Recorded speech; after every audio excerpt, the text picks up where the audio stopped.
Hey everyone, welcome back to my channel. My name is Jessie, and today I am going over my list of 6 books that I think are the most emotional books I have ever read. Now, to be honest, I am a little bit of a crier. It's not necessarily hard for a book to make me cry, but these 6, I think, could possibly make even the least emotional person cry. Even if you've never cried from any other book before, I really think at least one of these might bring a tear to your eye. I challenge you, if not one of these makes you cry, I will be so impressed. I have to start it off with one of my more recent 5-star reads, and that is The Dream Daughter by Diane Chamberlain. This book, I couldn't even breathe after finishing it. So this follows a woman in the 1970s who becomes pregnant, and her husband goes off to the Vietnam War and is unfortunately killed in battle. And so she is now a widow and carrying their baby, and she realizes very early on in her pregnancy that her baby has a heart defect that is not curable. Luckily, in this world, we have her brother-in-law, who we find out is a time traveler and has traveled back in time from like the 2000s. And he reveals to this woman that there may be a procedure that doctors can do in the future that he's come from to save her child. This is truly one of the most heart-wrenching books I have ever read. It does get very, very sad, but I will say that if you are someone who needs a more hopeful ending, then this will deliver that to you. It is not all doom and gloom.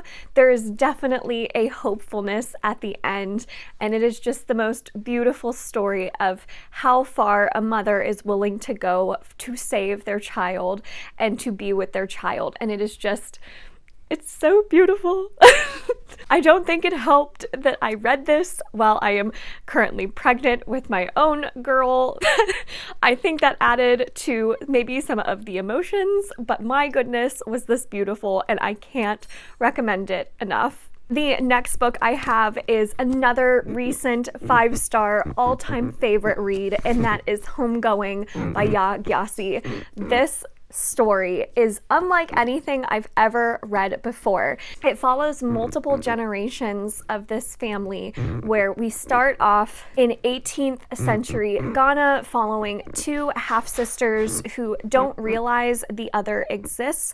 One half-sister gets married off to this wealthy Englishman, and the other half-sister is sold into slavery and is shipped off to America. So that kind of starts you off in this story, but then we follow the descendants of those 2 women and how very different their children live from each other. We have these chapters from these characters in different points of time, all the way up to our modern day America, and it was just the way it was told, and having those snippets of each child's life and exploring all these different themes through so many decades of time. It was stunning. It's unlike anything I've ever read before. And it's just this epic journey that you just can't believe how one decision or how one choice that somebody makes can affect future generations so much. And the ending, I think, is where it might get you. It definitely got me at the end. It's just beautiful. I can't recommend this enough. Please, please try Homegoing. The next book I have is The Great Alone by Kristin. Kristin Hannah also wrote The Nightingale, which is another all-time favorite for me. The Nightingale absolutely 100% will make a lot of people cry. It made me cry, but I'm going to instead recommend to you one that I think is maybe not quite as popular as The Nightingale, that deserves a little more love, and it is this beautiful story of this family who is living in the 70s, and the father of this family is actually a Vietnam War veteran who comes back from the war with severe PTSD. And so in order for the family to kind of accommodate his symptoms with this PTSD and maybe start fresh and help him out mentally, they decide to start fresh in Alaska. So they move to Alaska, where the summer times are stunning. It's sunshine for most of the day. It's really looking like this family is going to pull through, but then winter comes and things start to shift, and it is sad, it is powerful, it is beautifully told. I love Kristin Hannah's writing so much, and how she writes such strong characters who have to deal with so much, but they're just so lovable and you just want the best for them. And this book, I swear, if it doesn't make you cry, I will be very shocked. It is just a beautiful story of a family trying their best. It's so good. It's so good. And I love the setting of Alaska in this one. If you have any interest in Alaska, if you've been to Alaska and love it, I want to visit Alaska so bad after reading this. I love that the setting of Alaska is almost like a character in itself in this book. It's just beautifully told. So please go read The Great Alone.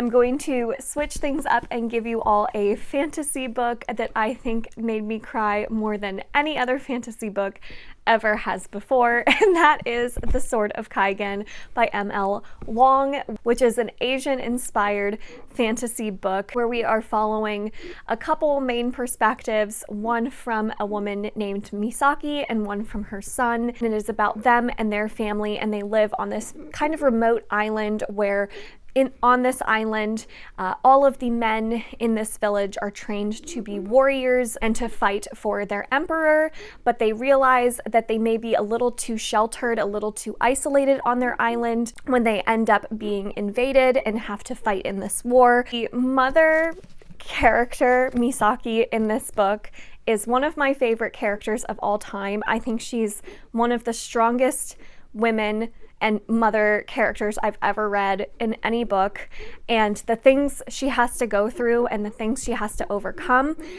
is unbelievable. The middle section of this book, not only does it have some of the most emotional scenes I've ever read, but it also has some of the best action scenes. The magic system feels very reminiscent of Avatar: The Last Airbender. You have magic surrounding the elements, and certain types of people are able to manipulate those elements. We read this for one of the months in shelf space, and a lot of us ended up crying. A lot of us got very emotional for this one. So I know I'm not the only one who cried during Sword of Kaigen. There are a lot of you out there, and if you haven't read this yet, and you don't typically cry in fantasies, I challenge you, try this one and see if you can get through it without a single tear. The next book I have is The Art of Racing in the Rain by Garth Stein. So this one has a adorable little doggo on the cover, and it is because this entire book is told from a dog's perspective. So we are in the head of a dog named Enzo who belongs to this family, and you're very much following this really heart-wrenching, horrible family tragedy through this dog's eyes. And the character of Enzo, the dog, is so precious. It just makes you want to snuggle your own dog if you have one. If you are a dog lover or you are just an animal lover in general, this one I will be, again, so impressed if it does not bring a tear to your eye. And I know that people immediately see dogs on covers or stories about dogs and they're like, nope, I'm not going to read it. I don't like seeing dogs and sad stories around dogs. I will say that while this is definitely an emotional book that made me cry quite a lot. I'm not gonna lie, the end definitely made me cry.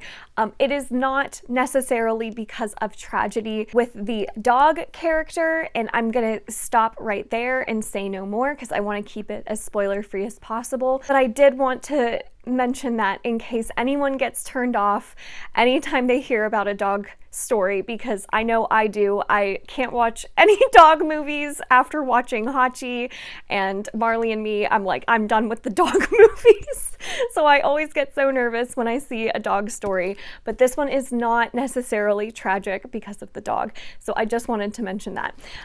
It's fantastic, and make sure your dog is nearby so you can give them a nice little cuddle while you're reading this. And then the last book I have on this list is Room by Emma Donoghue. So Room, you may have heard of it before because there was a movie adaptation with Brie Larson a couple years ago that came out. She won an Academy Award for that movie.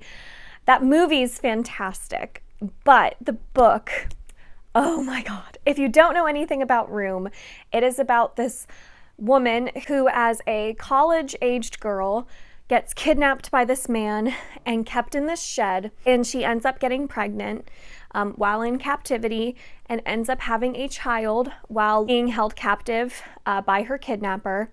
And this child ends up living the first 5 years of their life in this shed.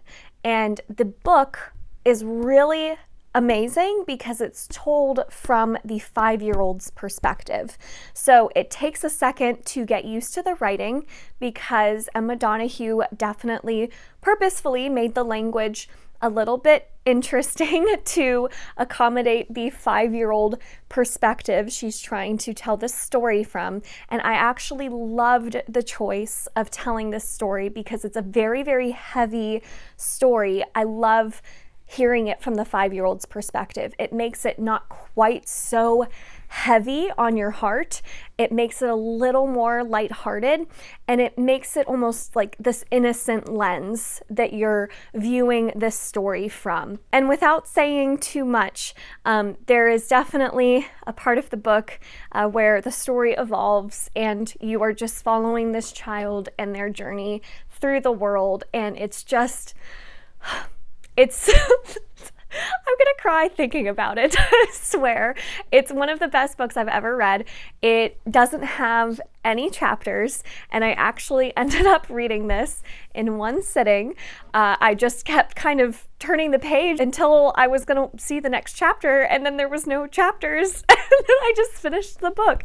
It is so good, so emotional, but so hopeful, and just has these beautiful messages inside. And again, I really like stories that revolve around families and just overcoming such hard struggles and coming out of it a better person. So just please read Room. It made me cry, and I think it'll make you cry too. We'll see. So that is it. That is my list of 6 books for right now that definitely made me cry. And if you are looking for a good cry, a good emotional story that ends hopeful, then definitely look no further than maybe one of these 6 books. And then let me know in the comments down below if you have read any of these books already, and did they make you cry like they made me cry? Then also leave a comment with the most emotional book that you've ever read. I would love to know, because I love a good hard-hitting story. Sometimes you just need a good cry. So thank you all so much for watching. I hope you enjoyed it. If you did, make sure to give it a thumbs up, subscribe, and I will see you all in my next video. Bye.